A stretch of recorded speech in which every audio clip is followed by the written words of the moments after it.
Boum les gars. Oh là là là là là là là. Waouh. Waouh. Les gars, je vous ai pas fait de live réaction à 7 heures du matin. Je vous avoue, je me suis réveillé à 2 heures du matin pour regarder tous les combats et tout. À 7 heures, j'étais trop éclaté et j'avais pris trop de crochet gauche. Du coup, ah, il m'a choqué. Les gars, je suis obligé de vous le dire. Moi, il m'a choqué le Ryan.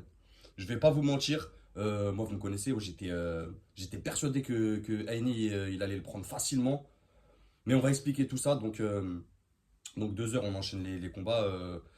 Des combats pas très passionnants. En plus, Ramirez, Jiménez, brouillon, beaucoup de corps à corps, beaucoup d'accrochages.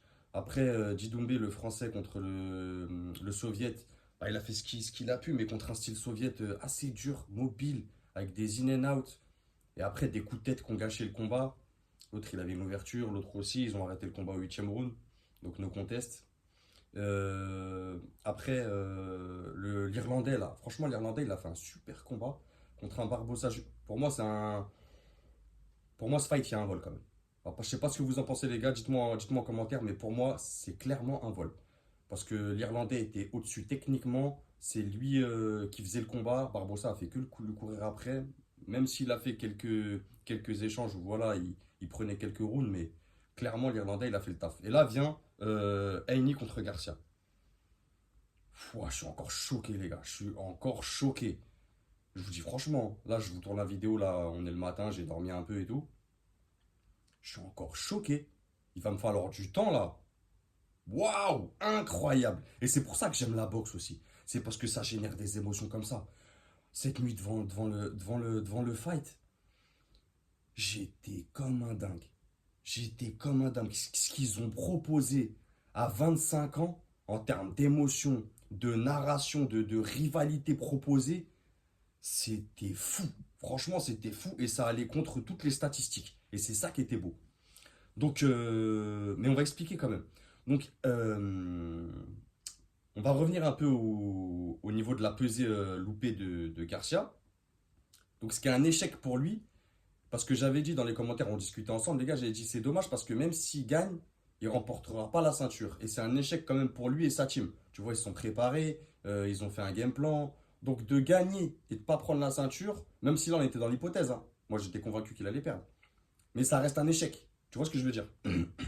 Donc après, il arrive au combat, premier round. Aine tout de suite centre du ring, tout ça, et il est touché. Boum! Il se fait toucher à froid.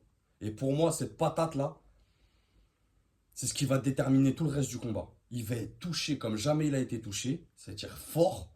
Il va avoir du mal à s'en remettre et il va jamais vraiment s'en remettre. Même s'il part derrière, il va prendre des rounds. À chaque fois, quand il va être touché par des crochets gauche, ça y est, plus de lumière. Tous les étages, ça descend. Ça y est, c'est plus où. Donc, malgré qu'après, il arrive à prendre des rounds, il arrive à prendre des rounds. Mais je reconnais pas Devin Haney. Je vais pas vous mentir, je le reconnais pas du tout. Je sais pas ce qu'il est en train de faire sur le ring. Pourtant, Ryan Garcia, il est pas productif. C'est pas, en fait, c'est même pas Devin Haney qui prend des rounds. Il les prend, oui, parce qu'il est dans l'action et tout. Il y a plus de touches significatives dans les rounds qu'il prend. Mais c'est parce que Ryan Garcia, il bosse pas. Il est pas productif. Si Ryan Garcia, il aurait été productif, mais je pense qu'il peut pas. On va en venir plus tard, mais pour moi, Ryan Garcia, ça reste un très bon boxeur, hein, mais comme je vous le dis, c'est pas un boxeur élite. Et techniquement, il y a des lacunes, défensivement, il y a des lacunes, en intelligence de ring, il y a des lacunes, en cardio, on l'a bien vu, il y a des lacunes, mais il a fait le boulot, il l'a piqué sale, après c'est un puncher. Mais quand même, je pensais pas qu'il aurait réussi à le toucher. Et le fait qu'il touche à froid, ça a été la valeur déterminante qui a changé le combat pour moi. Où vraiment, même si, attention, on a vu un Devin Haney avec une récupération incroyable, une intelligence d'accrochage, l'arbitre qui laisse un peu de temps. L'arbitre aussi, il y a beaucoup de choses à dire sur ce fight. Mais il était tellement incroyable, les gars. Vous pouvez pas me dire, les gars, c'est un fight qui a généré des émotions de fou si vous l'avez regardé comme moi. Il y a un moment donné, même moi, je voulais plus savoir qui gagne. Je sais pas si vous avez, tu vois, je voulais juste voir le combat. Tu vois ces deux hommes, ces deux volontés s'affronter, cette rivalité ancrée en eux, tu vois, être la némésis de chacun. Ça se trouve, ils vont nous faire des dingueries au plus tard. Ça se trouve qu'ils vont se raffronter 4, 5 fois, on ne sait pas. Mais en tout cas, c'était un combat de fou. Donc, touché à la première par un crochet du gauche. Ensuite, il prend les rounds. Je vous dirai après ma feuille de score, les gars. Si on est d'accord, vous me direz en commentaire vos points que vous avez notés. Ensuite, Ainé reprend les rounds. Donc 2, 3, 4, 5. Sixième, il perd. Ryan Garcia fait un très beau sixième round. Plus agressif. euh, Commence à se lâcher. Mais on décèle quand même un cardio. Tu vois, Garcia, quand il commence à faire trop d'accélération, derrière, il n'a pas le cardio nécessaire pour bien finir. Tu vois ce que je veux dire? Et on va le voir tout de suite dans la septième reprise, où là, il se prend une pénalité en plus. Euh, Parce qu'il a une garde un peu étrange, tu vois. Mais c'est bien, parce que ça a fait le job pour déstabiliser un Aine. Tu vois, qui était frustré, qui n'arrivait pas à le toucher, qui n'arrivait pas à travailler au corps, qui n'arrivait pas à lâcher assez son jab. Aine est trop dans l'attitude agressive, tu vois, alors que Garcia, il a fait beaucoup de déplacements, que ce soit latéraux. Donc ça a pris, je pense que c'est pour ça aussi qu'il avait du mal à finir après quand il faisait ses accélérations. Tous ces déplacements latéraux contre la corde, c'est énergivore. Et je pense qu'il n'avait pas assez d'énergie pour finir. Donc là, il touche dans la septième. Donc grosse dinguerie aussi, crochet gauche. Il l'envoie au tapis et tout. Aine, il est dans le mal. Mais derrière, il n'arrive pas à finir. Garcia, il est un peu foufou. Tu vois, j'ai vraiment vu que là, en termes d'émotion, c'était vraiment un boxeur. Il sent pas les steaks. Tu vois, même limite, à un moment donné, je me suis dit, dans ma tête, je me suis dit, ah, mais lui, en vérité, il s'en fout de la ceinture. Il est juste venu se fighter. Tu vois, il est venu se fighter. Il est venu se battre. T'as vu montrer que voilà, j'ai un crochet gauche, je vais te coucher. Normal. Il s'en foutait de ouf. Il arrivait pas à finir, tu vois, pourtant, il touchait bien avec ses crochets gauche, tu vois, en contre et tout. C'était magnifique ce qu'il a proposé. Mais pour finir, ça manquait de précision. Du coup, Aine survit au septième round. Huitième, rebelote. Boum. Aine revient. Il récupère le round. Il reprend des rounds. Tu vois, une grosse récupération. Une grosse minute de repos. Donc, huitième, neuvième. Aine, il récupère. Il prend les rounds. Dixième, pareil. Il est touché. Il va au tapis. Allez, les crochets gauche, les gars. On a passé notre soirée. Il l'a fait valdinguer dans tous les coins, Garcia, le Aine. Il est touché, mais il revient. Onzième, pareil. Moi, je me dis, onzième, il va le finir. Tu vois, il est bien touché, vraiment bien. Et là, on a vu que face à un puncher, Aine, quand même, il a une capacité de récupération incroyable.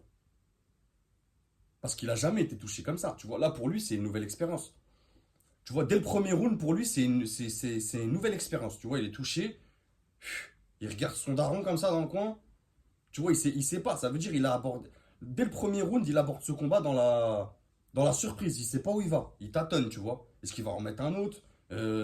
Tu vois, il était déboussolé. Carrément, il n'arrivait plus à boxer. Et Ryan Garcia, il a fait le job. Et pour ça, moi, il m'a surpris. J'irais même plus loin, les gars, que la surprise. Il m'a choqué. Il m'a réellement choqué. Je m'attendais pas. Je sais pas si on peut dire que c'est l'upset de l'année. Parce qu'il reste encore beaucoup de combats avec beaucoup de challengers qui peuvent prétendre à créer des surprises. Mais en tout cas, moi, il a gagné mon cœur, hein. Déjà, bon, il l'avait. J'aime bien tous les boxeurs. Mais pour moi, c'était un bon boxeur. Mais sur ce fight, ah, il m'a fait kiffer. Il m'a fait kiffer. Franchement, mais les deux en fait, hein. Les deux, en fait, c'était tellement un combat. C'était un combat incroyable, les gars. Je vais pas vous mentir, moi, c'était un combat incroyable qui a généré tellement d'émotions.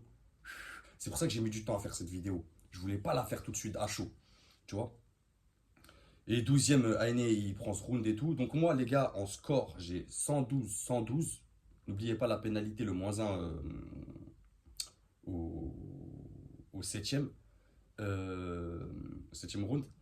J'ai 112-112. Donc match nul pour moi en termes de points. Et on verra bien que quand tout ça aura redescendu en termes de points, pour moi, il y a réellement match nul. Mais tellement la surprise, le choc émotionnel était fou que je comprends largement qu'on lui donne la victoire. Tu vois, je comprends largement. Franchement, il mérite sa victoire. Envoyer un champion du monde autant de fois au tapis et le mettre dans le mal comme jamais il a été, il a fait le job. Tu vois, vraiment, il a fait le job. Après, il y a des lacunes, bien sûr, les gars. Mais comme je le répète, c'est des jeunes boxeurs. Ils ont 25 ans. Et on a vu que quand même, ils ont une maturité incroyable sur le ring, très professionnel, malgré tout ce qu'on a pu. Après, moi, vous savez, je regarde jamais trop le trash talk et tout. J'aime bien. Moi, j'aime bien voir arriver le Ryan Garcia en cheval, sur un trône. Tu vois que ça se pousse, ça se fight sur l'Empire State Building. Moi, j'aime bien. Tu vois, je suis client de ces trucs-là. Tu vois. Mais je sais que ça reste, comme on discutait dans les commentaires, les gars, entre nous, on sait que c'est Commedia dell'arte. On savait. Moi, les gars qui pensaient que Garcia c'était un fou. Moi je savais que, tu vois, parce que je regarde ça mais de loin quand même, je prends pas trop ça au sérieux. Tu vois, je me dis c'est une génération qui maîtrise très bien les réseaux, ils savent ce qu'ils font, ils sont très bien entourés. Et le travail avec Derry James, il a payé, le game plan, il a payé. Donc on ne peut pas lui retirer sa victoire, ce qui est dommage maintenant. Et là, je parle purement échec pour lui, c'est d'avoir loupé sa pesée. Tu vois, même si je pense que ça faisait partie de la comédie, tu vois, de louper sa pesée, mais je pense qu'en arriver là, quand même, de louper sa pesée pour rentrer dans la tête de l'adversaire, tout ça, vendre ton fight, nanana, pour à la fin louper ta ceinture, après il a gagné. Bien sûr, il a gagné le combat, mais de ne pas prendre la ceinture, c'est triste, tu vois, parce que là, ça amène à une revanche. Tu vois, ce qu'on veut voir là, c'est la revanche. Les deux là, limite, j'ai envie de dire, on veut voir une rivalité éternelle, tu vois. Vraiment, vraiment, ils ont ce côté, les deux, incroyable. J'ai bien aimé à la fin aussi, ils sont parlé, tu vois. Bref, je crois que je vais regarder les gars le combat parce qu'il était vraiment incroyable. En tout cas, moi, c'était mon petit débrief à moi, les gars. Je voulais pas réagir à chaud. J'avais besoin de profiter de cette soirée. Les crochets gauche, ils nous ont déboussolés. Il fallait récupérer. Donc, dites-moi, les gars, ce que vous en pensez en commentaire, ce que vous avez pensé de ce combat. Vraiment, si vous aussi, vous avez été choqué de Ryan Garcia. Je pense qu'il a choqué tout le monde de la boxe, en vérité, hein. Pas que nous, tu vois, analystes et tout ça, mais je pense qu'il a choqué tout le monde, même les boxeurs. Il a choqué les boxeurs, tu vois, et Devin Haney le premier. Donc les gars, dites-moi tout en commentaire, on en discute. En tout cas, portez-vous bien. J'espère que vous avez kiffé ce combat. Il était incroyable. Même si moi j'étais pour Devin Haney, et je pense encore que Devin Haney est au-dessus, les gars, hein, en termes techniques et tout. Je pense que vraiment il est au-dessus. Mais en termes de. Sur ce fight, Garcia, il m'a choqué. Waouh! Ah, il m'a choqué, les gars. Sur ce, profitez bien. Ciao, les gars, on se retrouve bientôt. Mercredi, je suis en interview live avec un boxeur. Ciao, les gars.